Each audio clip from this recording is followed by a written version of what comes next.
this is something Facebook is doing. Now, Riley, I told you this off mic, but I'll say it on too. I saw you reminded me that I really need to up my Instagram game. You're crushing it on Instagram. You made a promo for this. You're crushing it on the Instagram. I am lame on Instagram. I don't take good pictures. I'm not good with the live thing, as you can tell, because I just described it as the live thing. And like Twitter is usually my mode of my preferred mode. But you've reminded me I need to up my Instagram game. And here's something that pertains to Facebook. So Facebook pitched a new tool allowing employers to suppress words like unionize in workplace chat product. So yeah, no kidding. So Facebook Workplace is a thing now.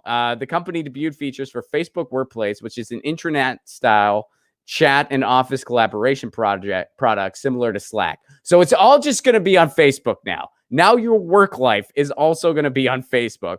On Facebook Workplace, employees see a stream of content similar to a news feed with automatically generated trending topics based on what people are posting about. This is Aldous Huxley wrote about all this, by the way, everybody. He wrote about all this in Brave New World, and that was supposed to be a warning, not an instruction manual. So one of the new tools debuted by Facebook allows administrators to remove and block certain trending topics among employees. I love how the article did this. The presentation discussed the benefits is in quotes, of content control, also in quotes. And it offered one example of a topic employers might find it useful to blacklist: the word unionize.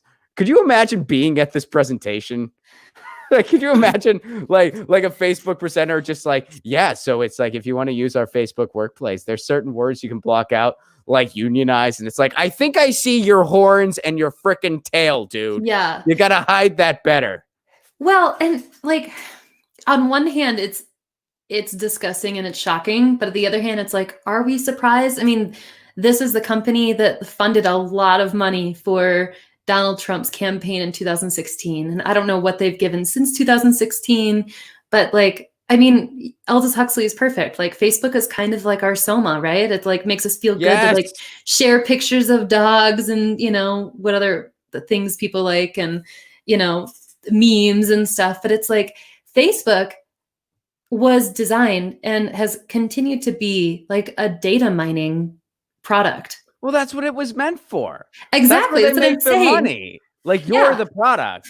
Exactly. And it's like, they are a corporate entity. They didn't do this out of the goodness of their hearts. Like, we just wanted you to feel connected. And like all of those Facebook ads about like feeling connected and all of these things to make us feel good are like just another part of their branding of making us feel a certain way and feel good about using it. It's like our Soma, right? And it's like, that's not really what it's for. It's like they've been mining our data, selling it to people, selling ads to people to make a lot of money, giving it to Donald Trump. And this is where we're at. And it's like, of course they want to use that to pander to like corporate America, because that's what corporate America wants. We've seen that with Walmart. We've seen that with so many other organizations. Like, doesn't Whole Foods ban? I mean, Amazon bans it. Now Whole Foods is owned by Amazon.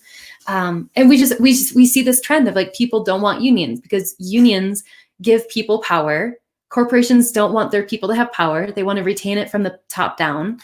And we really shouldn't be surprised by any of this.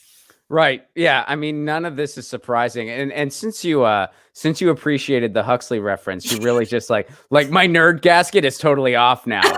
So it's just like I am going to drive this episode into a dismount of obscurity. But have you ever read the book Amusing Ourselves to Death by Neil Postman? No. You'll love it. You got to read it. But so a premise that they introduce at the very beginning of the book is they're just like, people speculate who's right, Aldous Huxley or George Orwell. Like, are we in 1984 or are we in Amusing Ourselves to Death?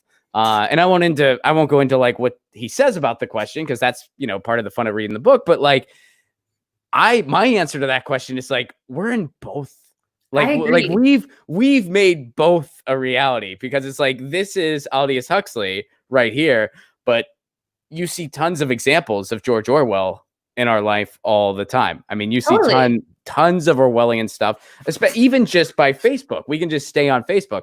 This is an Aldous Huxley example on Facebook, where it's like, this is your Soma. But Facebook is also, in a very George Orwell fashion, taking it upon itself to fact check what is and isn't news, and tell you what is and isn't truth. And it's like, when you kind of open that Pandora's box and you realize, okay, we're giving power to a bunch of people at Silicon Valley who have no qualifications to make these determinations for us. These are not constitutional lawyers. These are not First Amendment specialists. These are just programmers who are going to do what Mark Zuckerberg tells them. And who is Mark Zuckerberg going to listen to? Whoever's cutting him the fattest check, which are very high profile political people, which are very advertisers, and other types of people who have no business telling us what we should and shouldn't be seeing or not seeing.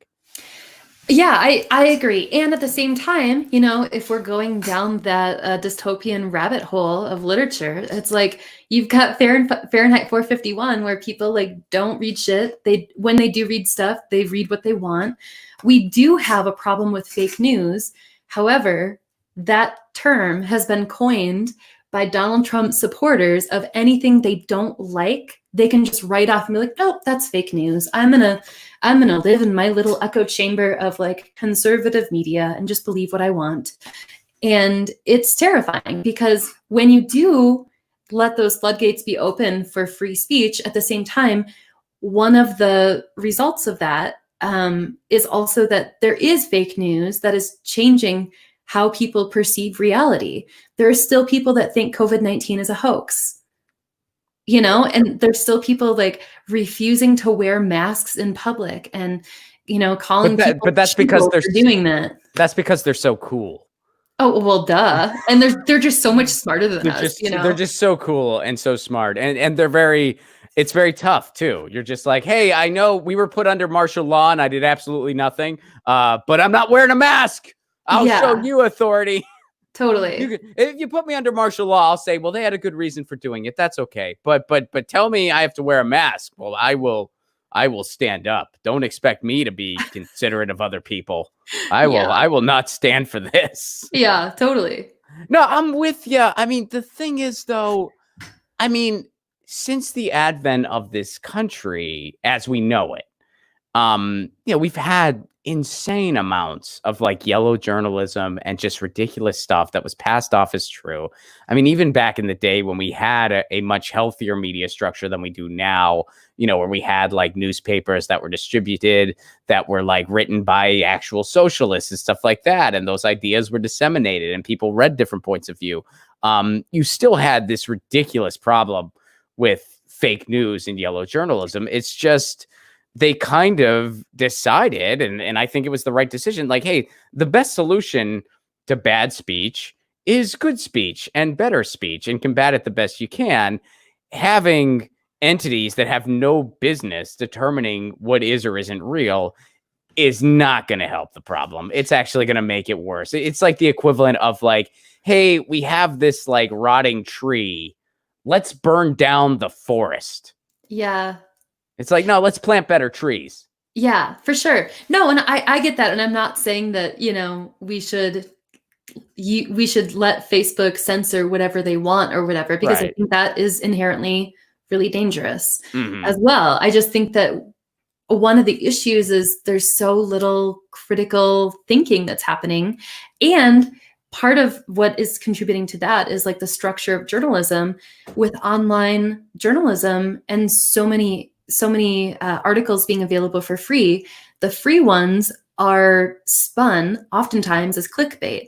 And so they want the most sensationalized headline that they can get. And if this is going to get a bunch of people to click on it and they can sell, you know, they can get more hits for their ads or whatever their structure is, they're going to spin things even if they know that it's false. But would you say that Fox News and CNN and MSNBC do the exact same thing? I think to differing degrees. I definitely see that the most strongly out of the three that you mentioned. I see that the most strongly with Fox News, where Sure. they literally report on things that are just downright false. They do. That's And true. there's, I mean, I would say that, CNN, NBC, all kinds of, like, even ABC, like, they spin things that are skewed towards the left, and sometimes more towards the left than normal. You even see sometimes there are articles on NPR that are like definitely a little bit more left leaning. However, I feel like there's a lot more truth in those. And I'm not saying that just because I agree with it, because there are definitely things that I've seen from other news sources that are skewed to the left that I'm like, yeah, I mostly agree with your overarching idea, but like the way that you're writing this is not really reliable journalism. Mm-hmm. And I think it's to the degree that it's being spun to the left or the right, or in the case of Fox News, hard right. Sure. I mean, yeah, I see what you're saying. I mean, I think they're all villains. They just play different villainous roles. I mean, Fox News, they make no qualms about what they are. They're like, we are Rupert Murdoch's wet dream. We are, like just fringe right wing, and that's just what we do. And everybody knows what that is. Not everybody knows what that is. Well, that's true. I have Not everybody. I have immediate family members that watch Fox News, and they take every ounce of what's on Fox News as truth, and everything else is fake news. Right. And I think with like the rise of like this like E-free base of like Trump's supporters, I think most of them probably take Fox News as the one and only truth. And that's terrifying. That's fair. Yeah. And that's true as well. But MSNBC and CNN, I think what they do is it's more like just all the things that they're not telling you. All the things that, I mean, none of them have reported on the protests, honestly, at least nothing that I've seen. They never tell you about what's really going on with the environment, because they're all, and in Fox News, of course, as well, it goes without saying with them, oil and gas advertises with them every third commercial. And, so it's like you just have this inherent problem when you have a media structure that is just allowed to be owned by corporate entities that pursue profit above all else. You're just going to have an inherently corporate media. I mean, that's why it's like, I mean, when you say like, oh, MSNBC, they skew left compared to Fox News, sure. But as far as actually being left, I mean, I don't think we really have that in the corporate media. For sure. And I think part of that is so many of these major outlets are owned by just a handful of people. Yeah. I mean, Comcast owns MSNBC. So it's like, yeah, compared to Fox News, but they also, I mean, they have their own agenda, and their agenda is just anti-Trump catnip. Yeah. That doesn't really help the conversation. Like, it's just, I mean, it's just a game for everyone involved. When Obama was president, because there was a Democrat in the White House, Sean Hannity was the number one personality because they needed anti-Obama catnip. Now Trump is president and Rachel Maddow is the number one personality because people need their anti-Trump catnip. When in reality, these are all symptoms of a much bigger systemic disease. That is, we have a political structure that is just completely owned by the donor class, and it's set up so that we don't have any breathing room. I mean, it's just set up that way. This is by design. It's by design that right now we have two choices between a right-wing plutocrat who's been on the wrong side of pretty much everything for 40 years and then Donald Trump on the other side. And those are your choices. Yeah. And have fun, America, and go back to bed. Get your news on with Ron. Don't you want to know what's going on? We're getting our news on today. Get your news on with Ron. Don't you want to know what's going on? We're getting our news on today. Yeah, yeah, yeah. You can tweet me an article at Ron Placone. We'll go through it together and make it our own. get your